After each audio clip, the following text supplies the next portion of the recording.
person in here that got a lot of orange on besides me in this group. Yeah. Yeah.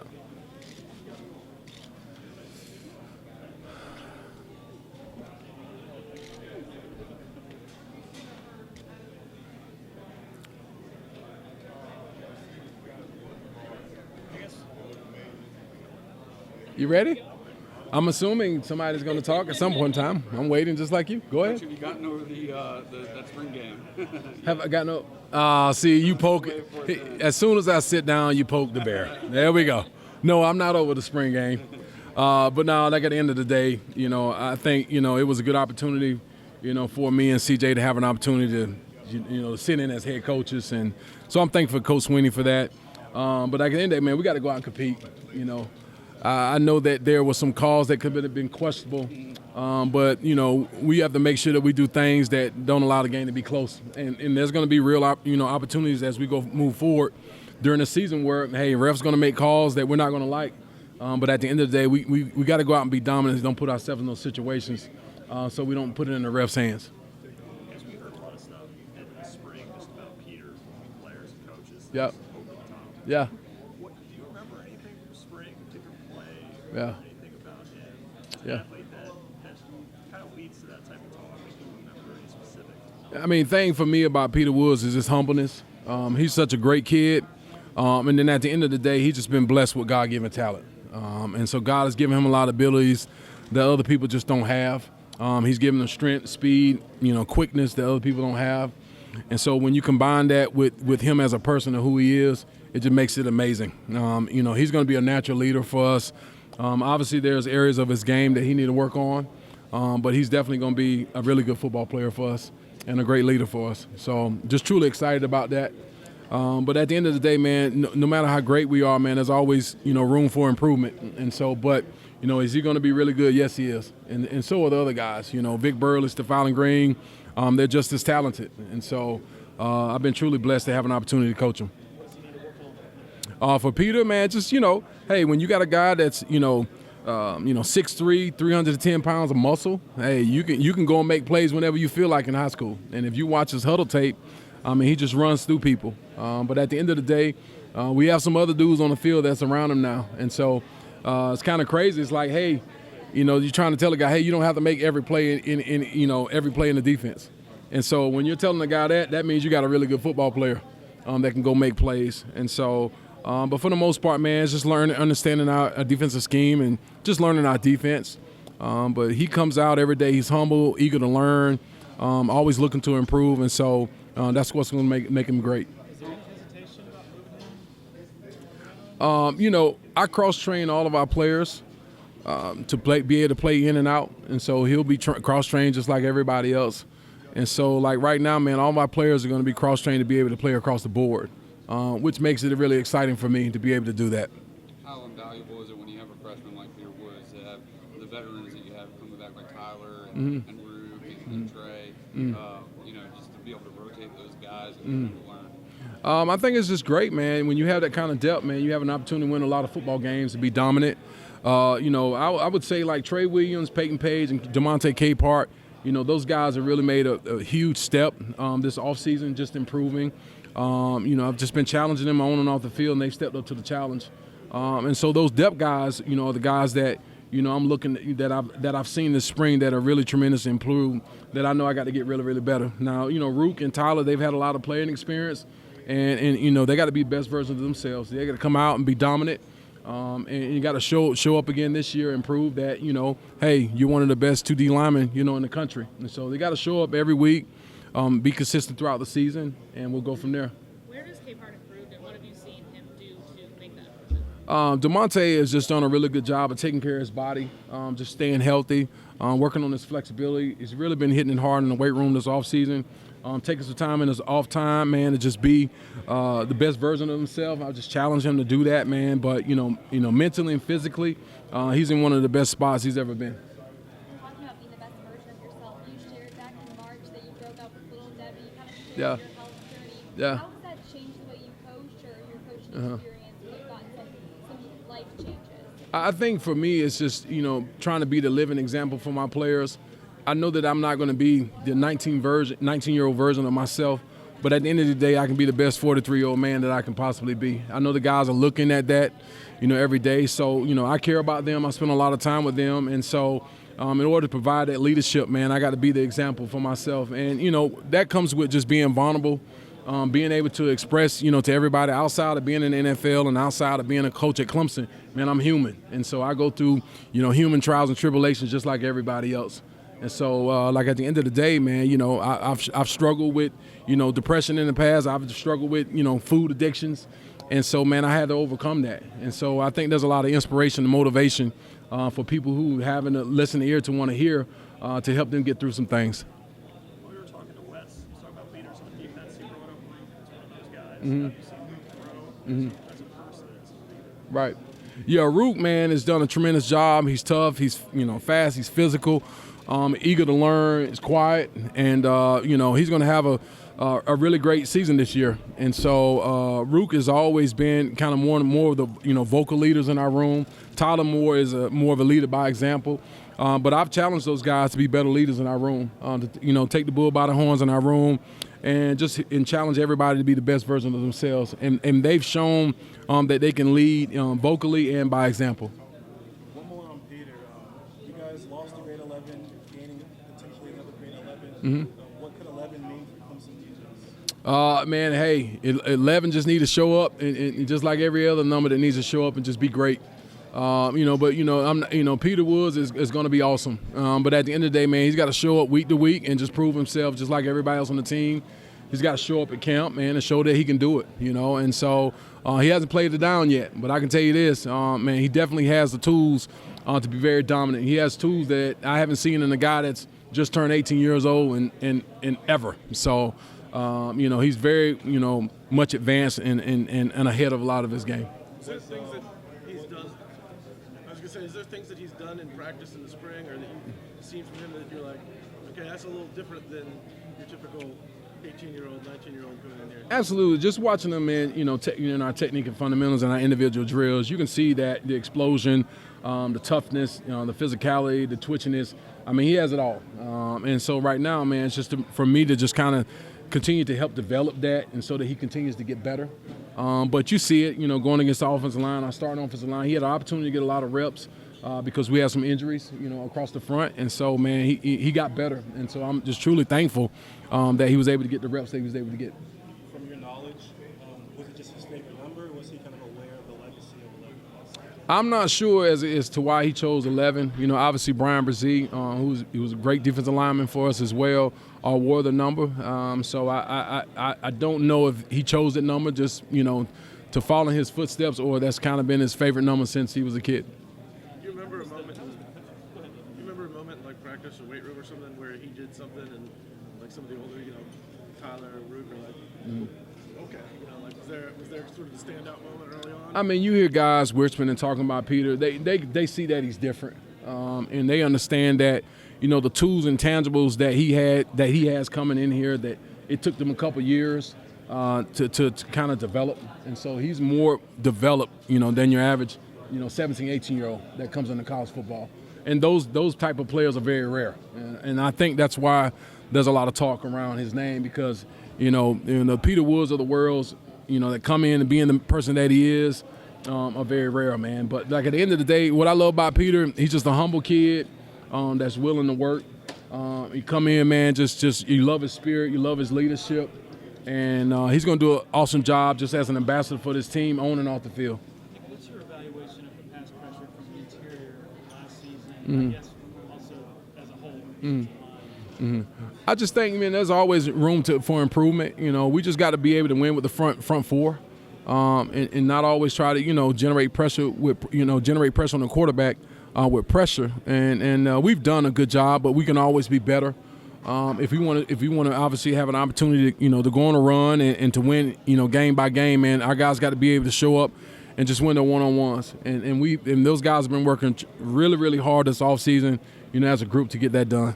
When you look back on the boxes that you wanted to check by this point in the offseason, is there anything this group has done to surprise you? I just think they've done a better job of just studying tape and just spending more time together and just bonding as a unit.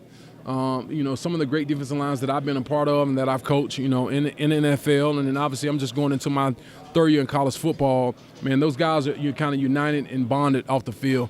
And so I think they've done a good job of spending a lot of time with each other, getting to know each other, because it's different when you step on the field. It's not just your teammate, it's your brother. Coach, everyone speaks about your motivational ability and your character. Can you share with us a little bit about the origins of that, those pieces that made you who you are? I just think it comes from being raised in a home by my grandfather, Bishop James Holland. Obviously passed away about 12 years ago, and so I've learned my leadership. I kind of had that example in the home, as a young man, and so I'm truly appreciative of that. To my mom as well, who lost her fight at the age of 50 from breast cancer about 10 years ago, Iris Wilcox, and to my grandmother. And so those three people have taught me how to lead and taught me how to be a servant leadership, and just, really always have prayed that, I remain humble and that God give me favor. And so, like, at the end of the day, man, it's really about how many lives that I can affect and that I can change. Because, everybody can't coach forever and you can't play the game forever. And so, but at the end of the day, man, my goal is just try to get into heaven, And God's not going to care that I was a defensive run game coordinator or that I was a defensive tackle coach. That's not going to just get me there. And so, man, I just want to make sure that I'm kind and humble to people, that I treat people right, and then I lead in the right way. Now, the offseason is obviously an area where players can improve. What about you as a coach? What do you do personally to improve as a coach? Every single offseason, I'm always trying to develop. And regardless of what people think I know, or regardless how well my players play, there's always room for improvement. And so for me, that comes to taking care of my body. That comes with, going to coaching seminars, learning things from high school coaches, college coaches, pro coaches. And so, man, I challenge myself every single year to meet with coaches, to get coaches on a Zoom, and just maybe look at my individual drills. Maybe the verbiage that I'm using it can be changed, or maybe there's some keywords I need to use to help my players get better.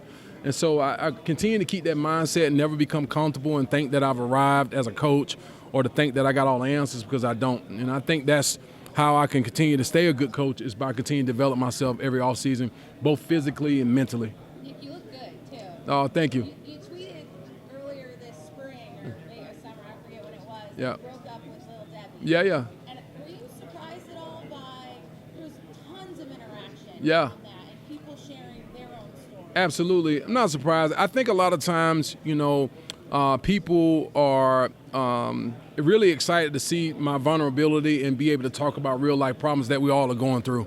And like I said, people look at where I'm at now. They see, the Super Bowls, they see the NFL coach, they see the college coach, but at the end of the day, man, I'm just human. And so I struggle with a lot of things, and there are a lot of people that are struggling with a lot of, things that I've struggled with. And so I've been allowing myself to be vulnerable and share, the experience with people so they can see my authenticity and just be able to help them overcome a lot of things, because we're all fighting and battling something in our minds, even though we don't want to sometimes admit to that, but we all struggle with different things. And so it's good for me to see people that are excited for me, that are motivated, by my weight loss journey. And it gives me a sense of accountability to know that, hey, I got thousands of people that I put out that I'm trying to lose weight. And so, man, it helps keep me accountable. But I love it. I'm excited, and I love the energy, love the positive energy. I'm sure that vulnerability goes a long way with your players. Yeah, absolutely. I think for me, what's allowed me to be very effective as a coach with my players is sharing my experience with them, not the things that I've done or that I've accomplished and, who I coach in the NFL, but those moments where I wasn't in a good place and things that I have overcome. And so that allows them to break down those barriers where they're willing to communicate with me just about life. And so with that being said, I'm able to coach my players hard because they know I care about them as men, and they know what's underneath that. When we're in this building, it's about football. When we're outside this building, man, it's about life. How your family's doing, how your grades, how's your mom and your dad, what's on your plans for the summer. And so, it's not always just football, and that's not what it's about. And so you got to be able to connect with your players on a personal level, and to be able to do that, you have to be vulnerable, and you have to tell them the truth about some things that you've been through. Was there a person in your life, a coach, that showed you that it was okay to be vulnerable? Because it hasn't always, I have witnessed it hasn't always been that way for men. Yeah, so like at the end of the day, no, I think I've learned this from my grandfather who was a pastor and my grandmother, and so it wasn't from a coach, but I've had a lot of great coaches, Mark Stroud, Kevin Hill, Donnie Arrington, who are my high school coaches. I think they've done a really good job, man, just in installing in me a great foundation of what it means to be a man, to be a coach, man, to love people, what it means to be a Christian, and that life is not always going to be perfect. And so, in times when I go through hard times, man, I remember those lessons that I learned from my high school coaches, that I learned from my grandparents and my mom. Thanks for sharing. Yes. For Wes, just heading into his second year, have you seen any particular change in him? Just how has he grown as a coach after his first year? Man, I think Wes is going to do a tremendous job. I think, like, at the end of the day, man, it's my job to make sure he becomes the best version of himself and to help him. And that's part of servant leadership, is not just providing for your players, but also providing for the staff and the administrators and the support staff that's in this building. I think Wes is going to do a really good job. It'll be his second year going into the defense. Obviously, sometimes in your first year you can experience some attrition here and there, but he's going to be tremendously better than he was last year. Just kind of understand his players, as well, and what they're really good at. I think he's going to put guys in positions to make more plays than what they made last year. So I know we're going to be better. And I think the players, trust him more as well, just as a coordinator. And I've seen that in our players, and just, they enjoy being around him. We enjoy being around him as a staff. The one thing I love about Wes is that he really, takes into account the opinions of other people. You don't always have defensive coordinators like that. But at the end of the day, he runs the show. But it's our job, man, to give him, different ideas and different, plans and things that we can use to attack our opponents.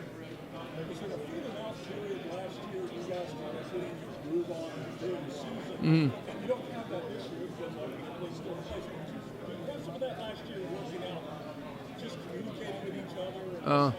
Man, at the end of the day, I just think it was all new for us as a staff together, different personalities. Having to have my personality in the room, which is different. But at the end of the day, man, no, we've always been able to communicate with one another. Game day, obviously, there's always some attrition and stress on game day, but that comes with it. But I think we do a good job of communicating, man. We just got to continue to be the best assistant coaches, obviously, to help Wes be the best defensive coordinator he can be. And so I think it's been great. And I think Coach Sweeney has done a really good job of challenging us as a staff to be the best version of ourselves, to get better in different areas of the defensive game. I guess we talk a lot about Rook and Tyler, kind of being those top two guys, with Peyton Page. How has he improved maybe to kind of close the gap with those two guys? Well, Peyton, when he got here, was almost 400 pounds. He's done a really good job of taking care of his body. He's done a really good job just off the field, just being locked in the classroom. And so, education matters to us. Man, how you do anything is how you do everything. And Peyton done a really good job just being accountable. And I know that's going to show up on the field. He's worked really hard, in terms on his body, just to remain healthy, his flexibility, his strength. He just got a different look in his eyes this year. And so I know he's going to have a really great season. So I'm excited to see what he's going to do. And so those guys like, Peyton Page, Trey Williams, and DeMonte Capehart, the guys that have been here for about 2 years, man, those guys are what's going to take us to another level, those three guys right there. And so I'm excited, man, to have the opportunity to coach them, as we start camp and look at their development. But I've seen it already in the weight room. Trey Williams is a guy who, is it just availability about with him, just health? Trey is one of probably the most explosive, athletic defensive linemen that we have in the room. And so, Trey just faced some adversity with some injuries, but he's always come back. And that's the thing that I've told Trey when he's experienced injury, because being hurt, it sucks. Nobody, no player likes to be sucked. I hated being hurt when I tore my Achilles. So I've been there before, so I understand. And so, but I've always told him to say, hey, Trey, man, you're born to be the comeback kid, because he's experienced a lot of adversity, but he always comes back. And so he's coming back, and just truly excited for him. But, he's another a guy that has a different look in his eyes this year, and he's really, really focused. And so I'm just praying for just great health across the defensive line, because these guys are going to be great. You say a different look in their eyes. Yeah. You just mentioned that the defense as a whole is just playing with a chip on its shoulder in practice. How is that coming through in what you're observing from just their personalities? When I say a different look in the eyes, man, it's just more so in the actions. How they're approaching the weight room, how they're approaching the classroom, the time they're spending trying to, in the castle here to help their bodies just, recover and develop, and stretching, yoga, etc. They've put a lot of time into those areas of their lives, and as well as just mentally and spiritually as well. And so, guys mature. You come in here, you're a 17, 18-year-old kid. You can see some of the level of immaturity for some guys. But these guys are going to their third year, and you can see the change. I've seen the change drastically from last year, this year. But that starts with me as a coach. I got to challenge my players to be the best version of themselves because they're still young kids. They don't know. I'm a 43-year-old man that's had a lot of experience, and so it's my job to help them be the best version of themselves as well. I think you talked about connecting with these guys on a life level. You had a lot of that, especially in your position last year. Yeah. How difficult was it to get through some of the things Yeah. that happened? And how has it benefited some of these young guys? It was difficult. You speak of the Brian Brzee situation with his sister. 'Cause, that opened up a lot of old wounds for me because I lost my mom to breast cancer.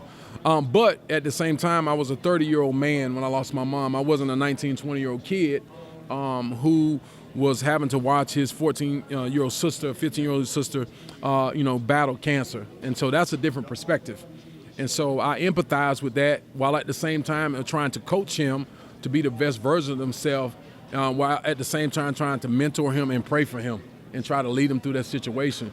And so when you're close-knit like our room is, man, we all felt that pain that he experienced. And so that was really tough for us. But we fought and got through it. And I think what helped us fight through it is watching Ella fight through it. And so, I spoke about that the other day. Sometimes when I feel tired, don't feel like working out, don't feel like going, man, I remember her walking, coming to our ladies' clinic. I remember her being here at our games, coming to our practice, continuing to fight through it. And so she gave us strength. Even though it was tough to watch our battle cancer, Ella gave us all strength. And so for us, man, that's just, this place is just so special, because our foundation is built on Christ, and that's what makes us different. And I'm not saying that we're the only organization, the only school that, speaks about Christ, but I'm a Clemson Tiger, and that's what I feel here.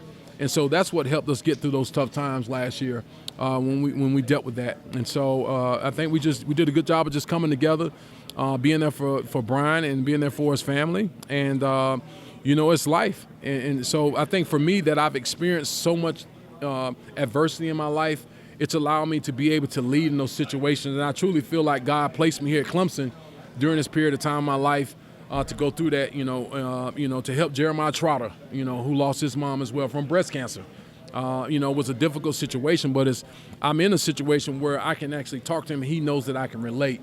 And so, when you're trying to mentor someone, they're more probably, persuaded to listen to you when they know you've been there and you've done that, Nick, Clemson is a unique place. Yes. Right? It's not for everybody. No. You guys don't want everybody. How difficult is it when you say, you know what, we could get these 10 5-star guys all on our team if we wanted, but we don't want to do that. We want to build it our own way. Yeah, man, we're just looking for kids that are just looking to be developed as young men, on the field, that's looking to get a great education, just looking to find great life skills, and win a championship while you're here. And that's what makes this place. Yeah, we're going to challenge you in the classroom. We're going to challenge you in the weight room and all the areas of football on the field. But at the end of the day, man, we care about you as we want to see you be successful businessmen, be successful family man, successful husband. Yeah, NFL is a part of that, but it's not all about that. Everybody's not going to have an opportunity to go play in the NFL. And so, like, at the end of the day, what's most important, man? What's most important is who you are as a man and what you become, from that. Not about, if you're going to go to the NFL or not about your stars, because at the end of the day, we've had a lot of guys that have been 2 and 3 stars that have come in and been great. I wasn't a 5-star when I got here. But I had a long career. I had a successful career here at Clemson. I had a successful career in the NFL. I coached in the NFL, and obviously I'm here now as a defensive run game coordinator and defensive tackle coach at a Power 5 school, one of the best universities in the country. So, like, at the end of the day, man, I try not to make sure that I get caught up into the stars, man. I'm just trying to find kids that have the right fit. Now, with that being said, I want you to be humble. I want you to want to earn things in life. But at the end of the day, I do want, when you step on the field, I want you to be mean. You got to have that switch, kind of like the Dr. Jekyll, Mr. Hyde. And then when you come off the field, man, you're a humble human being that's looking to help people, that's looking to get better, that's looking to, earn an education. And some on the outside, they want to pick at Clemson. You don't use the portal all that much. Mm-hmm. No junior college. Absolutely. Guys, things like that. And yet, you guys are defending ACC championships. Absolutely. We're not. At the end of the day, we want to build our team from high school kids. You don't want kids coming here and every time you look around, man, they're seeing things in the news about us, getting in the portal, trying to find guys in the portal. And so that's why it's important. That's why our recruiting process is the way it is, right? We take our time. We're always last to offer kids, but we want to do our due diligence. And so that offer, it means something when you get an offer from Clemson. We're just not handing out offers all the time. And I'm okay with that because, Coach Sweeney, that model has allowed us to be successful and consistent over time. And that's what it comes down to. We're not just one-hit wonders, but we have a level of consistency of winning here at Clemson. And so that's why I'm excited about that. Every kid's not a fit, and the ones that are, we'll get the players that we need to win, and the ones we don't get, we don't get. And so that's why I got to be the best coach I can possibly be, so I can get kids here that I can develop, to be, great football players and ambassadors for this team. A couple of coaches talked about professional development. Is that something you do? Do you bounce ideas off of other coaches? Absolutely. I just think, like, at the end of the day, no matter what profession you're in, especially in coaching, man, you can never be comfortable and think you have all the answers. I mean, there's always room for development, as a coach. And so, man, I challenge myself every year to attend coaching seminars. And sometimes that's not always with high school coaches. It's not always the NFL coaches. There's some really good high school coaches that are out there that I've learned a lot of football and technique and fundamentals from. And so, like, at the end of the day, I think that it's really important not only to develop myself, to help me be a better technician and a teacher, but also to be a leader, And so I make sure that I'm trying to develop myself as a leader, whether that comes down to reading books or whether that comes down to going to leadership, conferences, et cetera. And so praying, praying and fasting, going to church. And so all those things help me to become a better leader. And so I'll continue to do that. We have an opportunity. We win the national championships next year. I'll start over and continue to try to challenge myself and make sure that I can become the best coach that I can be, so I can lead my players. Who are some guys, not football coaches, who have impacted you or that you've learned most from? Like, at the end of the day, my uncle, who's my pastor, Julian Holland, he's just been an inspiration to me. He's kind of like more of my brother because my mom had me at a young age, and my grandmother raised me, so I was in a home with him. But he really installed in me just how to work. We would, push. We had a push lawnmower. We would cut the grass 4 or 5 acres at a time in the hot sun, and that's where I learned how to work at a very young age. And so I'm just really, truly and grateful and thankful to him. I'm thankful to my grandfather, Bishop James Holland, who was my pastor before my uncle became my pastor, and his wife, which is my grandmother, Betty Holland. And so, my grandparents are now going on to be with the Lord, man. But I am just truly thankful for how they taught me to just be humble and be thankful for the little things that I have in life. And I'm so grateful for the little pink house that I grew up in. I've shared that on social media, and I have a picture of that little pink house next to my desk just to remind me where God has brought me from.